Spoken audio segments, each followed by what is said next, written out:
9 ustadz bermasalah di Indonesia, penipu, pencaci, dan mualaf. Ditulis Alifur Rahman. Ini kalau masih ada yang main-main, saya gigit sendiri. Sudah mulai ngerti ya, oh di sini. Saya sudah mulai ngerti, oh di sini. Saya sudah mulai ngerti. Kalau masih ada yang main-main, sekali lagi, yang gigit saya sendiri. Lewat cara saya.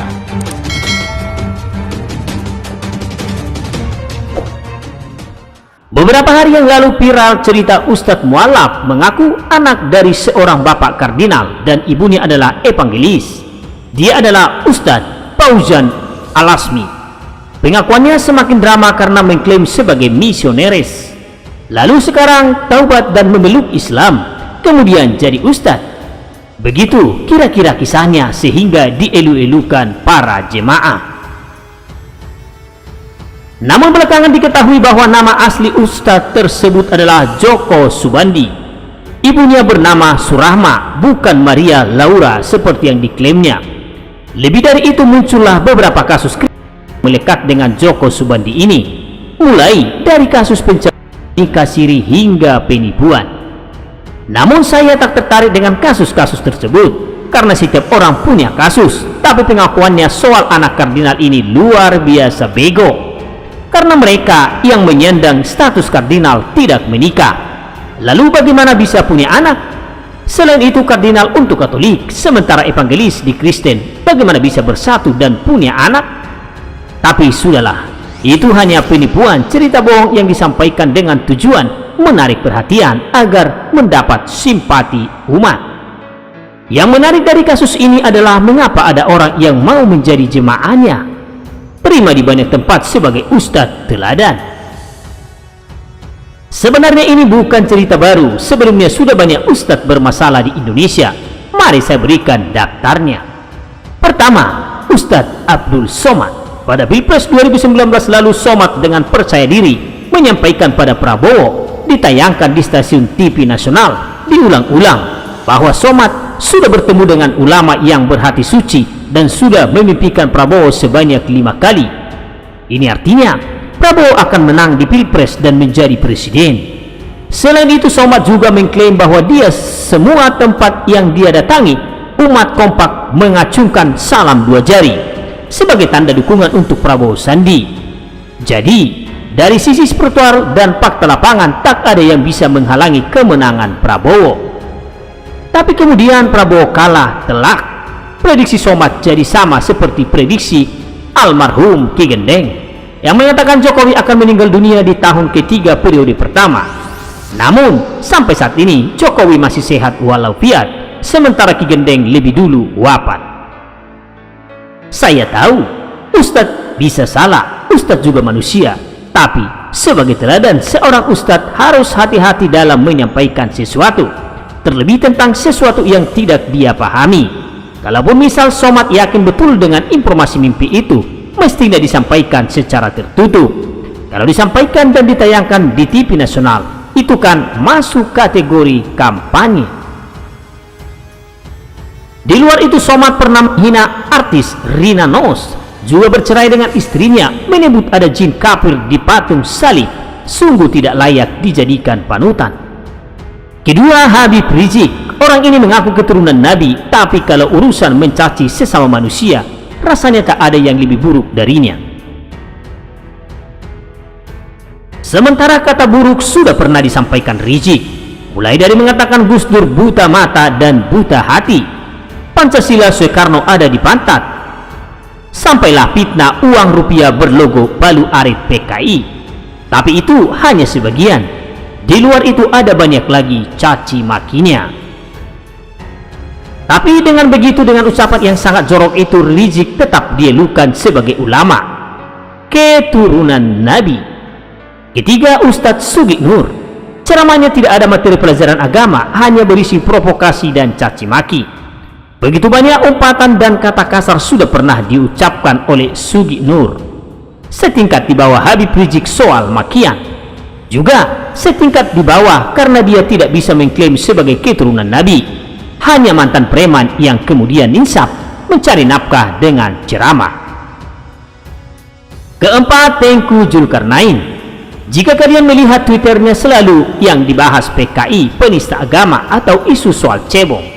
Pejabat MUI pusat, tapi kalimatnya tak kalah busuk dari Sugi Nur.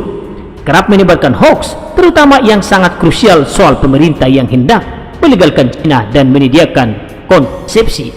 Yang cukup memalukan, Zulkarnain ini tidak bisa tasrif. Kelima, Felix Xiao. Ustadz organisasi terlarang di Indonesia ini cukup familiar di kalangan artis. Felix ini mualaf, belakangan diketahui tidak bisa mengaji. Pelafalannya sangat-sangat kacau, penafsirannya tentang ayat-ayat dalam Al-Quran juga sangat serampangan. Keenam, Ustadz Stephen Indra Wibowo mualaf juga, mengaku ditasbihkan Romo Jesui di Vatikan dan Romo di Gereja Katedral Jakarta. Juga mengaku lulusan S2 Leiden.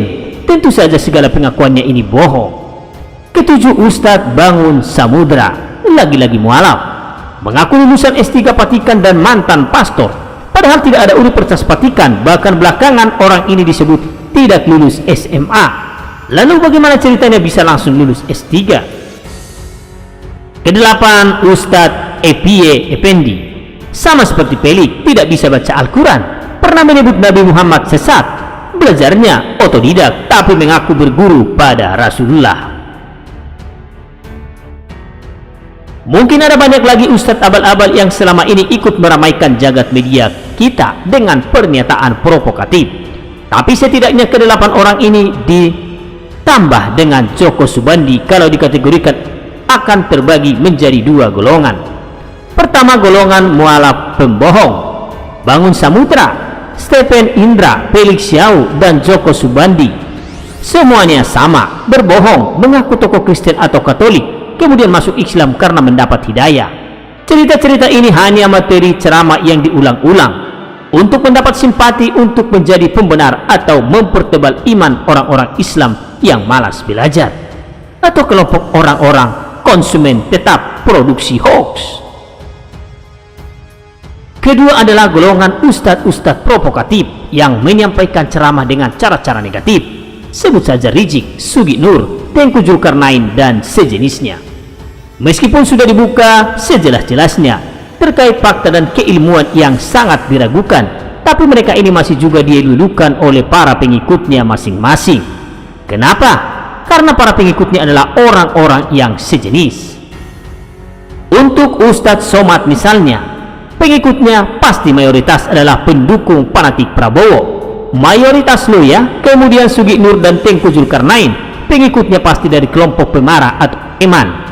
Soal ilmu agama tidak penting lagi karena mereka punya kesamaan. Sementara golongan pengikut Ustadz mualaf dengan segala cerita bombastisnya, hampir pasti ini adalah golongan orang-orang yang lemah imannya, sehingga perlu penguat atau cerita bombastis untuk meyakini Islam.